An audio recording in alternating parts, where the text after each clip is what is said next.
नमस्कारम everyone. जैसा कि आप सभी को पता है कि हर साल यूपीएससी के टॉपर्स अपनी एक स्ट्रैटेजीज़ बताते हैं। हर साल के टॉपर्स के अपने कुछ अलग स्ट्रैटेजीज़ भी होती हैं।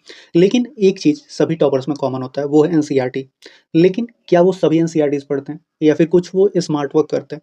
तो यही चीज़ें इंपॉर्टेंट है आपकी इस वीडियो के लिए, क्योंकि इस वीडियो में मैं वही इंपॉर्टेंट एनसीईआरटीज़ बताऊँगा जो आपके एग्जाम के पर्सपेक्टिव से इंपॉर्टेंट है। और इसके अलावा मैं उन सब्जेक्ट्स की बात करूँगा जिनकी एनसीईआरटी आपको पढ़नी चाहिए और वो टॉपर्स की प्रायोरिटी लिस्ट में सबसे ऊपर होते हैं। तो चलिए वीडियो शुरू करते हैं। और इसमें आज हम सबसे पहले जो डिस्कस करने वाले हैं, वो करने वाले हैं हिस्ट्री के एनसीईआरटीज़ को। तो अगर हम बात करें, तो सबसे पहले हम डिस्कस करेंगे एंशिएंट हिस्ट्री के कौन-कौन से एनसीईआरटीज़ हैं। तो क्लास 6 का जो है एनसीईआरटी, क्लास 7 का, फिर क्लास 8 का और क्लास 11 का। इसमें आपके सारे एनसीईआरटीज़ दिए हुए हैं और ये सभी चीज़ें आपके लिए इम्पोर्टेंट है। लेकिन कितना इम्पोर्टेंट है, ये मैं वीडियो के लास्ट में बताने वाला हूँ कि किस सब्जेक्ट की आपको एनसीईआरटी ज़्यादा प्रेफ़र करनी है। इसके बाद अगर हम बात करें, तो अब आता है हमारा मेडिवल। मेडिवल में क्लास 7 की एनसीईआरटी और क्लास 11 की एनसीईआरटी जो है, our past two theme in Indian history, तो इसे आपको पढ़ना है।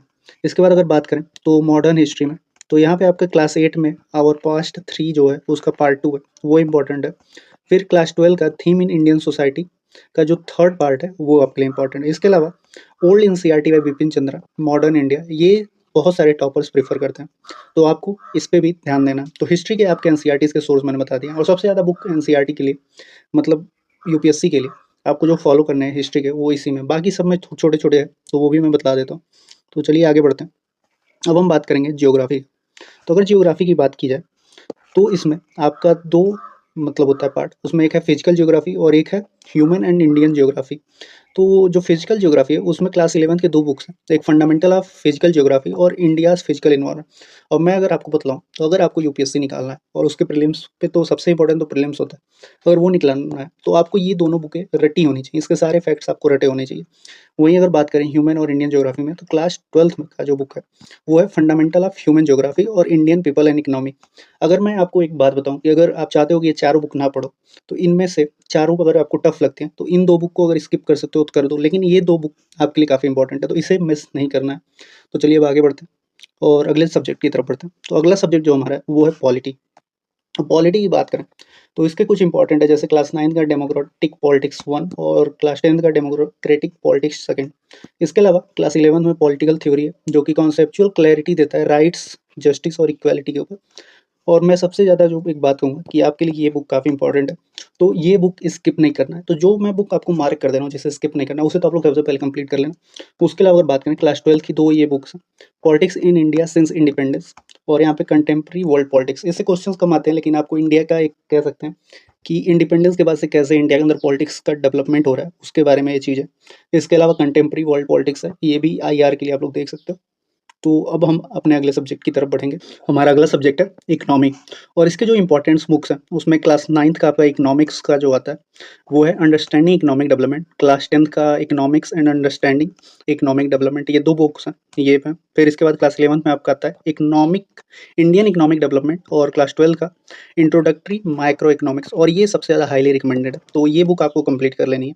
इसके अलावा इन सब चीज़ों में आपको बेसिक आइडियाज़ आ जाएँगे, छोटे-मोटे कॉन्सेप्ट। इसको आपको पढ़ने के बाद मैं कहूँगा आपको कि आप लोग स्विच करना, या तो अगर बुक से पढ़ना है तो आप संजीव वर्मा का बुक पढ़ सकते हो। इसके अलावा आप मृणाल सर के वीडियोज़ देख सकते हो, तो इसे आप फॉलो करो। हमारा अगला सब्जेक्ट है इन्वायरमेंट और इन्वायरमेंट के लिए जो सबसे ज़्यादा टॉपर्स के फेवरेट एनसीईआरटीज़ होते हैं, वो है क्लास 12 की बायोलॉजी की बुक, जहाँ पे आपको यूनिट 13 से लेकर 16 तक जो इकोलॉजी का पार्ट है, उसे कवर करना है। इसके अलावा क्लास 9th और 10th के साइंस में जो भी चैप्टर्स इन्वायरमेंट, पॉल्यूशन और नेचुरल रिसोर्सेज के ऊपर, तो वो कवर करना। और ये अगर आप पढ़ लेते हो, तो मुझे लगता है कि आपको कुछ एक्स्ट्रा बुक्स पढ़ने की ज़रूरत नहीं है। उसके बाद आप न्यूज़ में जो भी चीज़ें स्पीशीज़ न्यूज़ में रहती हैं, नेशनल पार्क्स न्यूज़ में रहते हैं, वही सब चीज़ों को ध्यान में देना होगा। तो आपके लिए एक तरीके से मैं कहूँगा कि ये इन्वायरमेंट के लिए सफिशिएंट होगा। अब आगे बढ़ते हैं और यहाँ बात करते हैं साइंस एंड टेक का। तो साइंस एंड टेक के लिए अगर बात की जाए, तो क्लास 6 से लेकर 10 तक की जो न्यू एनसीईआरटीज़ हैं, उनमें जो मेन फोकस करना है फिजिक्स, केमिस्ट्री, बायोलॉजी और रिसेंट एप्लीकेशंस के ऊपर।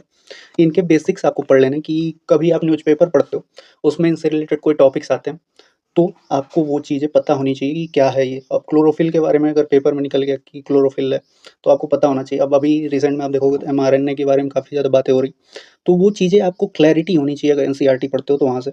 तो इसमें आपको फिर अगर देखा जाए तो स्पेस, बायोटेक और न्यूक्लियर एनर्जी, हेल्थ और एनवायरनमेंट, इनके बारे में भी आपको थोड़ी बहुत रिसर्च कह सकते हो या फिर अपने तरीके से करंट अफेयर में जो भी चीज़ें इनके ऊपर मिलता है, उसे आपको नोट डाउन करना है और एग्ज़ाम में आपको उसे अप्लाई करना है। तो यही चीज़ें यूजुअली जो साइंस एंड टेक के क्वेश्चंस होते हैं वो करंट अफेयर बेस्ड होते हैं। तो करंट अफेयर में इनसे रिलेटेड आपकी अगर बेसिक्स क्लियर रहेंगी, तो जो भी न्यूज़ आती हैं वो आपको समझ में आएगा। तो इसलिए ये बुक्स पढ़नी इंपॉर्टेंट है। अब अगर हम आगे चलें और यहाँ हम बात करेंगे अब अपनी प्रायोरिटी लिस्ट की। इसकी बात मैंने वीडियो की स्टार्टिंग में की हुई थी कि हम लास्ट में प्रायोरिटी लिस्ट की डिस्कशन करेंगे, जहाँ पे मैं बतलाऊँगा कि किन सब्जेक्ट के एनसीईआरटी तो आपको छोड़ने नहीं है। तो यहाँ पे आपके 3 जो एनसीईआरटी हैं, पॉलिटी, मॉडर्न हिस्ट्री और ज्योग्राफी, इनके आपके जो भी मैंने एनसीईआरटीज़ के सजेशंस दिए हुए हैं, उसे आपको अब रट लो चाहे जो करो, आपको पढ़ लेना है क्योंकि आपके कॉन्सेप्चुअल क्लैरिटी के लिए बहुत ज़्यादा ज़रूरी हो जाती है। फिर आपका इकोनॉमिक आता है, उसके बाद एनवायरनमेंट है, एंशिएंट और सोसाइटी एथिक्स के जो एनसीईआरटीज़ होते हैं, यहाँ पे क्लास 11-12 के सोशियोलॉजी की बुक्स जो सोसाइटी और एथिक्स के लिए होते हैं, वो उतने ज़्यादा इंपॉर्टेंट नहीं होते हैं और टॉपर इन्हें प्रेफ़र नहीं करते हैं। लेकिन ये जो हैं 3 और ये 2, इन पे आप थोड़ा ध्यान दे सकते हो और मैं कहूँगा कि थोड़ा बहुत एनसीईआरटीज़ में इन चैप्टर्स और इन बुक्स को अगर पढ़ लेते हो, तो आपकी बेसिक्स कंप्लीटली तैयार हो जाएगी। उसके बाद से आप स्टैंडर्ड बुक पे प्रेफ़र कर सकते हो।